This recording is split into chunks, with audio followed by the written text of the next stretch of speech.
కోట్ల రూపాయలు ఖర్చు పెట్టి 1,04,000 మంది ఎన్యుమరేటర్లు కావచ్చు, అదేవిధంగా సూపర్వైజర్లను పెట్టి రాష్ట్ర వ్యాప్తంగా సమగ్ర కుటుంబ ఇంటింటి సర్వే నిర్వహించింది కాంగ్రెస్ పార్టీ.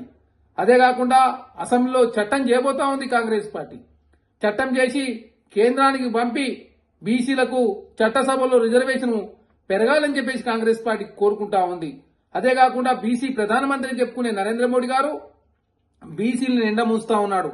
జాతీయ స్థాయిలో కులగన్న చేయండి అని చెప్పేసి బీసీలంతా కూడా మొత్తుకుంటా ఉంటే నరేంద్ర మోడీ గారు మేము కులగన్న చేయం, మేము కులగన్న వ్యతిరేకం అని చెప్పేసి భారతీయ జనతా పార్టీ నరేంద్ర మోడీ గారు చెప్తా ఉన్నారు.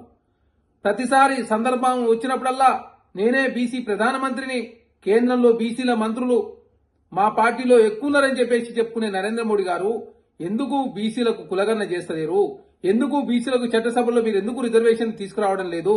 ఎందుకు 50 లక్షల కోట్ల బడ్జెట్ ప్రవేశపెట్టి ఎందుకు మీరు బీసీలకు 0.5% మాత్రం నిధులు ఇస్తా ఉన్నారు? 90 మంది కేంద్ర సెక్రటరీ ఉంటే ఎందుకు 3 మాత్రమే బీసీలు ఉన్నారు? అదే కాకుండా మీ గుజరాత్ రాష్ట్రంలో ఎందుకు లోకల్ బాడీ ఎలక్షన్ లో బీసీలకు 10% రిజర్వేషన్ మాత్రమే ఎందుకు మీరు కల్పిస్తా ఉన్నారు? ఎందుకు యూపీఎస్సీలో ఎస్సీ ఎస్టీ బీసీలకు అందరు కలిపి ఎందుకు 20% మాత్రం రిజర్వేషన్ ఇంప్లిమెంట్ అవుతుంది? ఈ అన్నిటికీ సమాధానం చెప్పాలి కదా కిషన్ రెడ్డి గారు.